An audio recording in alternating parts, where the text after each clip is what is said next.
There's an old story about Mark Twain, probably apocryphal or partly apocryphal or been improved on over the years, that goes that there was a obituary printed about his death, and he wrote back and said, "News of my death has been greatly exaggerated."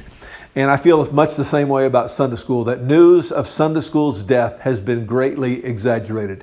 I just got back from First Baptist Church Houston, or as they call it, Houston's First Baptist Church. I believe this is my 4th trip out there, and it is always exciting for me to go.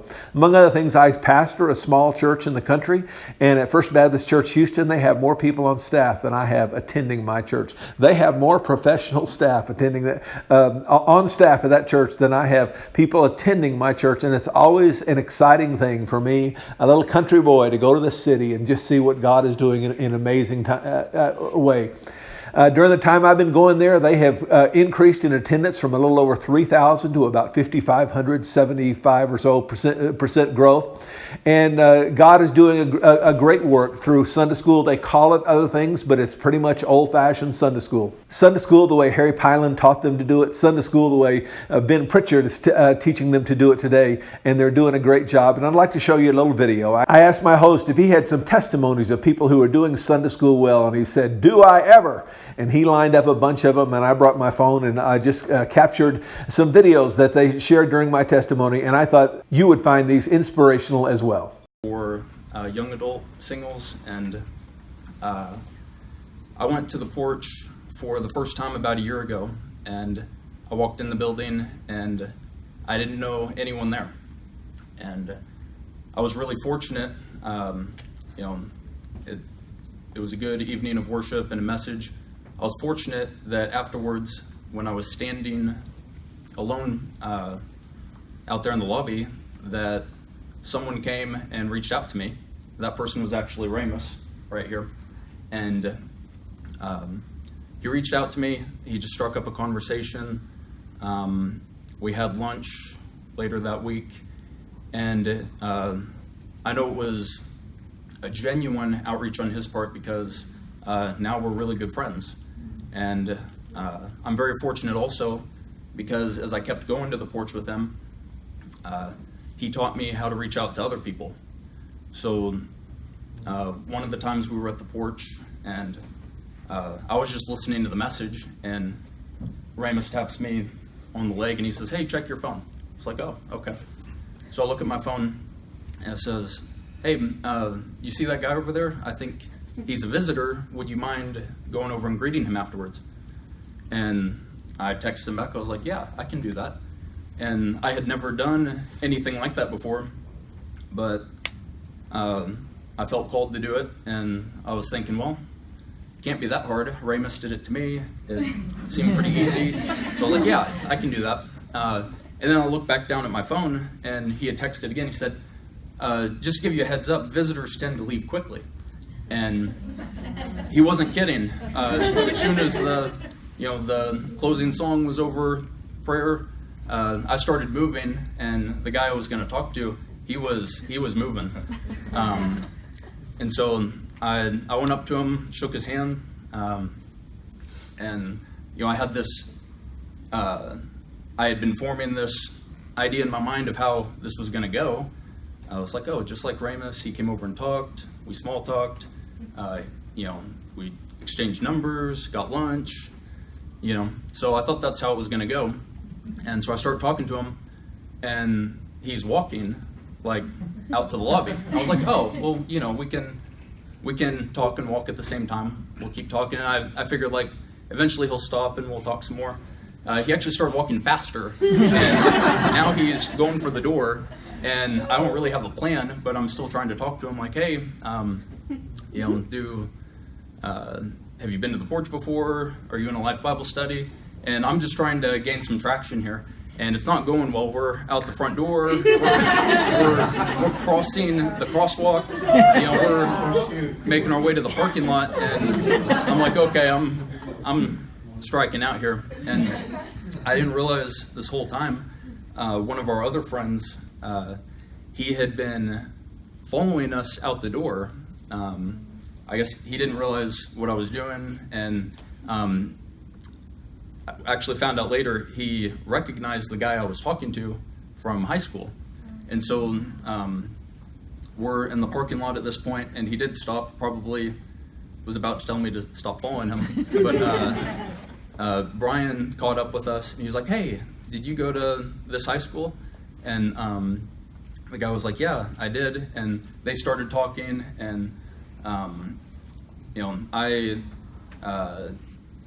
Brian came in with the clothes. I didn't. I did not convince this person to come to our Life Bible study, but I didn't realize God was using me as a speed bump, so that Brian had time to catch up. The guy that we talked to, he came to our class. He's a friend of mine now.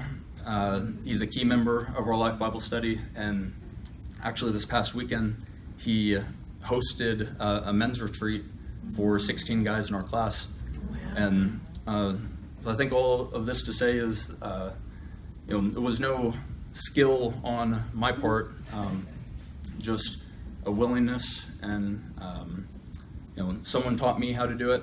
Well, someone reached out to me first, then they taught me how to do the same thing, and then I had a willingness, and God used it in ways that I couldn't have imagined. Amen. Y'all give him a hand. Amen. So my story was, I was just after college, I was just seeking community. I wasn't really, I was just seeking friends, not church community, just seeking friends. So there was one day where I was running at Memorial Park. I finished running, and I was driving by the volleyball courts, and I saw a group of people playing volleyball, and I was like, man, how do groups like this form? I want to be a part of a group.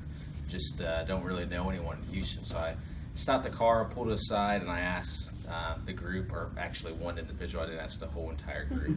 Just asked one individual, hey, how do you know each other? And they said, oh, we go to this church. We meet Thursday night. You should check it out. I was like, that's all right, man. But appreciate the offer, baby. He said, hey, we're doing salsa. We're doing a lot of events, and it was very attractive for me to be like, man, that's cool. They're actually doing stuff outside of church. I want to attend. And so we exchanged numbers, and I still didn't think I was going to go that Thursday, but I actually called him Wednesday night, and I said, hey, this is Ramus. I met you.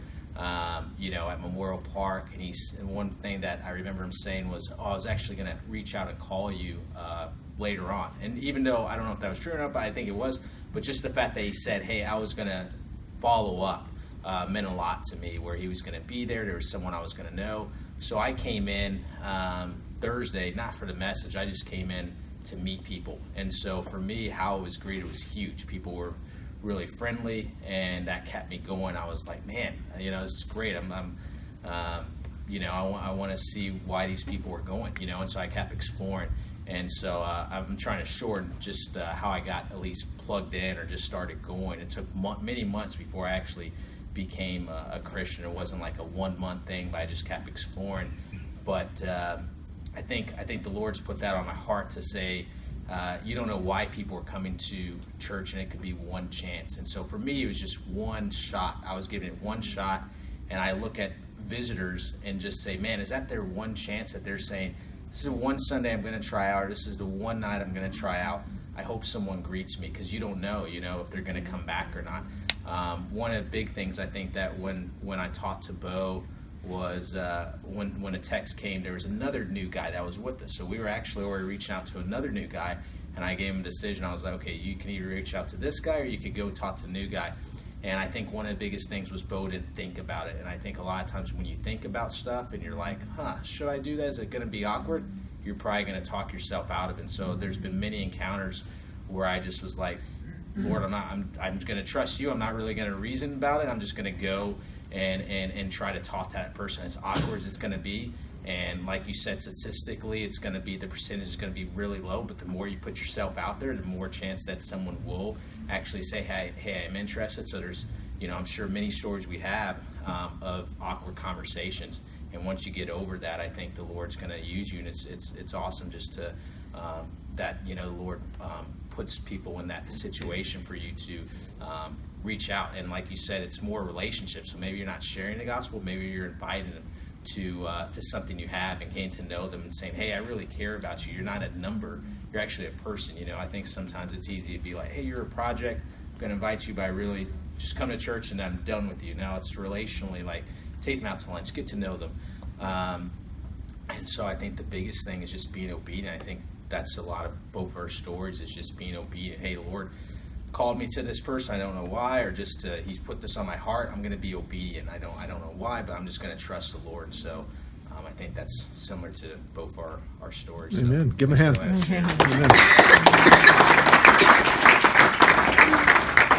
Don, you have another story or two? I don't know. Do we have another story or two? I meant from you. Oh, for me? Oh, for me personally. Well, I mean from you vicariously to somebody. Whatever story you want to tell, but. Oh, yeah, we got tons of them. So, All right. I mean, several you're here. In fact, I'm just looking out, and who got a card or letter on a Monday or Tuesday from a summit, and that was a piece of them getting here? 1, 2, 3, 4, there's 5. A good old-fashioned letter written on a Monday night, immediately responding and saying, hey, come join us. And what'd you invite them to? What'd you tell them? What did they tell you? Me? Yeah, what'd they tell you?